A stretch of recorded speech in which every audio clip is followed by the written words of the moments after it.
Ken Trahan along with Lenny Vangilder. It's our First NBC Bank weekend preview brought to you by First NBC Bank with 35 locations throughout South Louisiana and the Florida Panhandle and growing. That's First NBC Bank, proud sponsor of SportsNOLA.com. College baseball, LSU, undoubtedly a national seed. Tulane certainly looks to be in the field. Unless something strange happens, Southeastern looks to be on the bubble. That about sums it up, I would think.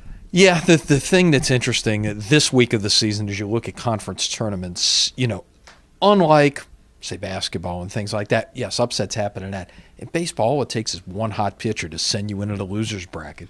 And you take a team like TCU, who's top 5 all season long, on the verge of being 2-0 in the Big 12 tournament. And, that potentially, if Oklahoma State doesn't win that tournament, that shrinks the bubble by 1. You look at what happened in the Southland tournament on the opening day where the top 4 seeds, all from Louisiana, all lost. The 5, 6, 7, and 8 seeds are the unbeatens going into the second day there.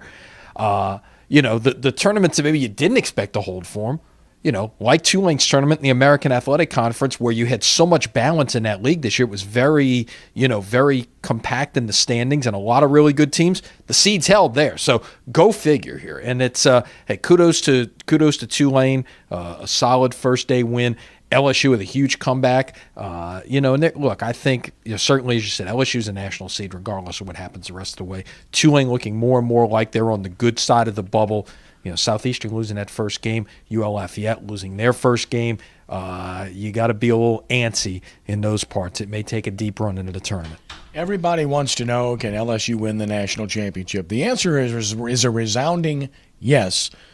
The issue is starting pitching. Their bullpen very good. Their hitting, I think, is the best in the country. Their speed is among the best in the country. But, Lenny, their starting pitching is a real concern. Lang, since he's come back, has been a 5 or 6 inning pitcher. Poche has really hit the skids big time. Baines had a couple of good starts, but really was a mid to late season replacement as a weekend starter. So they have to be concerned about their starting pitching. They do. And, a lot of it's going to depend on matchups, obviously, as you go down the road. And, certainly as you look ahead to a regional, and again, Monday is the day that we learn the brackets. We'll break it all down for you. Of course, Monday's Memorial Day. We'll break it all down for you here Tuesday on the weekend review. But in the meantime, lots of coverage here at SportsNOLA.com. But that said, look, they're obviously good enough to win a regional. They're good enough to win a super regional, good enough to do some damage in Omaha and maybe even win a national championship. But it's all about the matchups and who you face. And look, how these guys go out and perform it. And one thing to remember is this. When you talk about pitching, okay, you're seeing teams that are seeing you and know you very well and seeing you basically the whole year. When you get to the postseason, when you get to the NCAA tournament, you're seeing teams for the most part that you haven't seen up until now. You'll see some teams that maybe you've played in non-conference. If a Tulane or a Southeastern gets sent to Baton Rouge, obviously they've played those teams, but you're seeing it's a little bit different scenario there, and you're seeing some teams that are seeing you for the first time.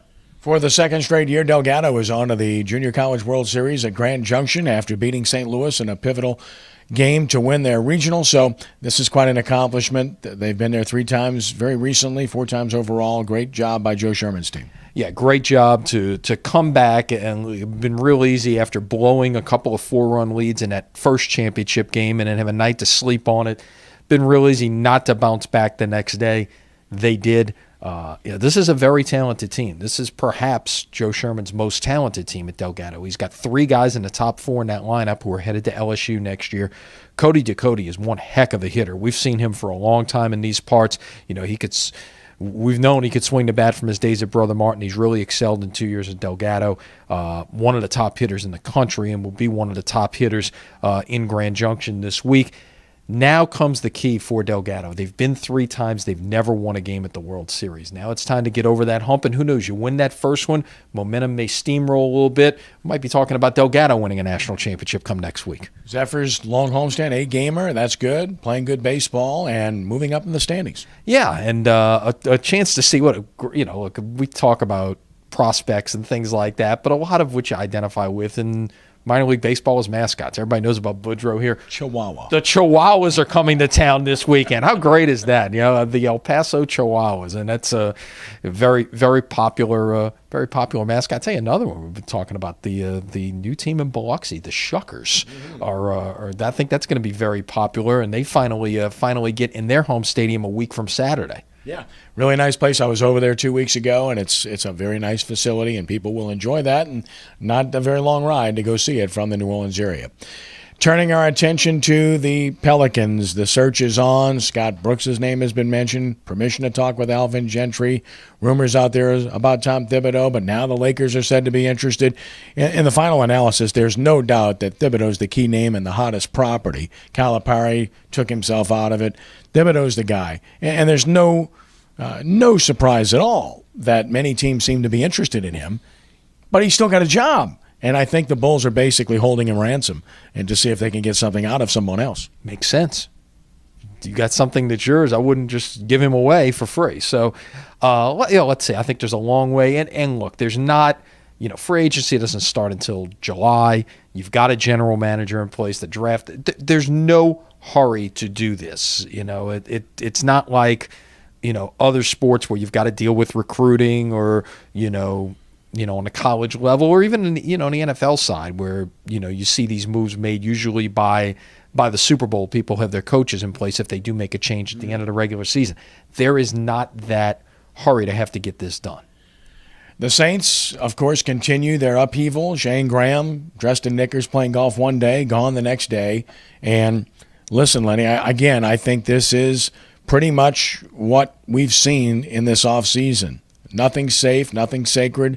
A team that's gone 7-9 for 2 of the past 3 years knows that they had to make drastic change. And frankly, we shouldn't be surprised. They were bringing in kickers late last season.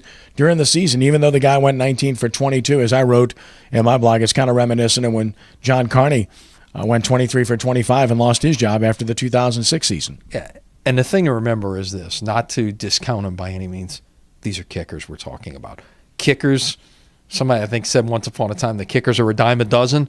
They're very interchangeable. It's not like you've got to have a bunch of work going on with the other components of your team other than a snapper and a holder, which can get done in a day's time. You could swap these pieces out very quickly. So if the rookies that they've got in don't get the job done, Shane Graham's number's probably sitting there on speed dial somewhere that they can have him back in here. A former Saints kicker and Garrett Hartley is currently unemployed. Could we see him back? A lot of options there. Who knows? Yeah, you do, and we'll see.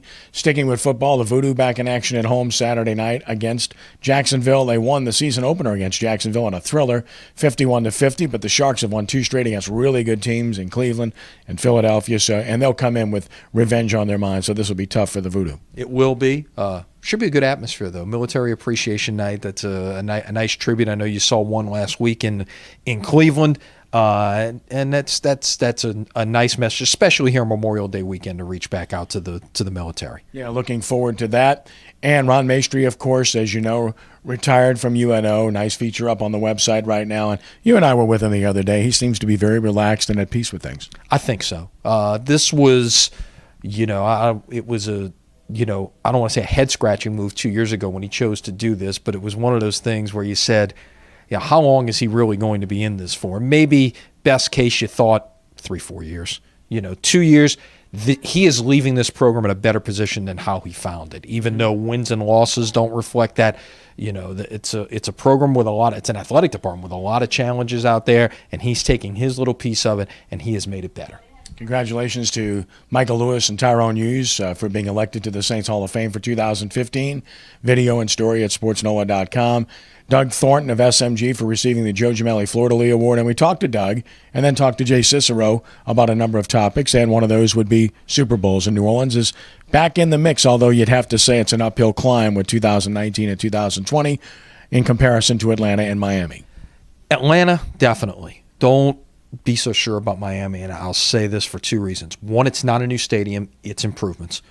2, it's not publicly financed, it's being financed by the owner. Those are 2 key elements to remember in all of this. So maybe that's in play.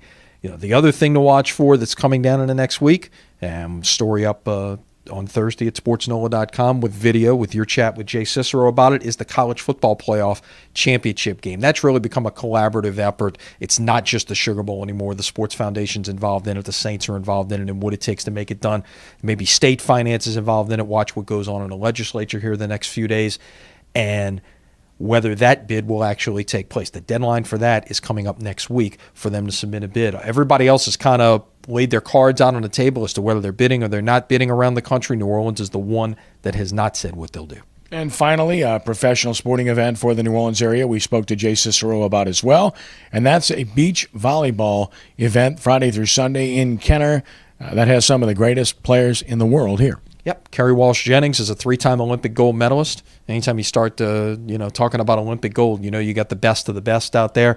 It should be a lot of fun, a festive atmosphere. And look, what's interesting to me is you're not going into an existing facility here. You're basically taking space, you're building out, and you're creating your own venue. And it should be a lot of fun out at Lake Town and Kenner. Look forward to it. So it's a busy sports docket right now, and that's good. That means we're busy, and that's good, I think.